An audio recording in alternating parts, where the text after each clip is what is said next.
បាទសូមគោរពជម្រាបសួរពុកម៉ែបងប្អូននេះបាទស្វាគមន៍សារជាថ្មីទៀតហើយបាទកាន់100បាទឆ្នាំយួនប្រចាំថ្ងៃបាទសុកបាទថ្ងៃទី11ខែ8ឆ្នាំ2026បាទមុនឈានដល់100សម្រាប់ថ្ងៃទី11បាទសូមចិត្តពុកម៉ែបងប្អូនយើងបាទជួយកុំភ្លេចចុច Subscribe បាទ Channel តាសុក100ឆ្នាំម្នាក់មួយផងឲ្យតាមមានកម្លាំងចិត្តដល់100ជូន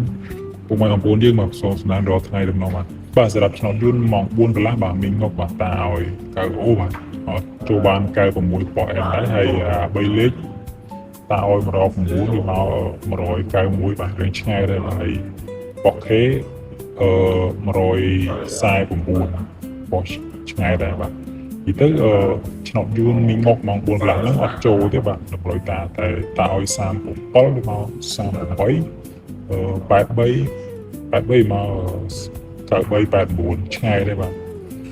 សម្រាប់ឆ្នោតយួនម៉ោង6កន្លះបាទតាឲ្យ2លេខ29បាទ2លេខ29 31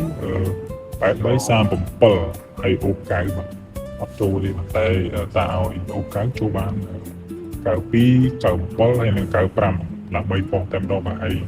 2លេខតាឲ្យ29 31 83 37តែអត់ចូលទេបាទហើយ3លេខតាឲ្យ169វាមក992ហើយនិង295 3លេខតាឲ្យ678ឆ្ងាយដែរបាទទីទៅរំលយតាមម៉ោង6កន្លះនេះចូលបានតែអូទេតែឲ្យអូកៅចូលបានតែ3ប៉ុស្តិ៍ទេចូលបាន92 95 97បាទលើកុំឲ្យខាតពេលវេលាយូរបើយើងមកតាមដាន100យើងបាទសម្រាប់ថ្ងៃថ្មីបាទថ្ងៃទី11ទាំងអស់គ្នាបាទសម្រាប់ថ្ងៃទី11តាឲ្យ2លេខបាទ2លេខ04បាទ04ហ្នឹងព្រោះនេះបើសិនជាចង់គុណលគុណចុះបាទ04ខ្សែគុណចង់គុណបើមិនសិនយើងមានលុយច្រើនយើងគុណណាបាទតែបើយើងស្ទើរលុយយើងមិនគុណក៏បានលេង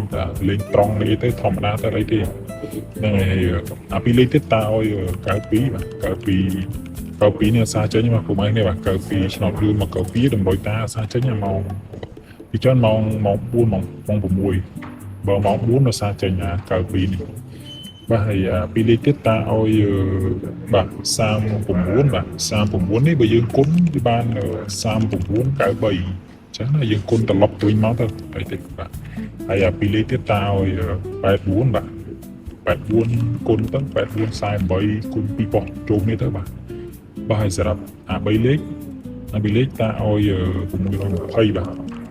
ហើយពុកម៉ែគ្នាមកកុំភ្លេចចុច Subscribe បាទ Channel តាសុក100ឆ្នាំម្នាក់មួយផងបាទតាមកម្លាំងចិត្តដល់100ជូនពុកម៉ែបងប្អូនយើងបាទសងស្នារាល់ថ្ងៃដល់បាទ3លេខទៀតតាឲ្យ908បាទ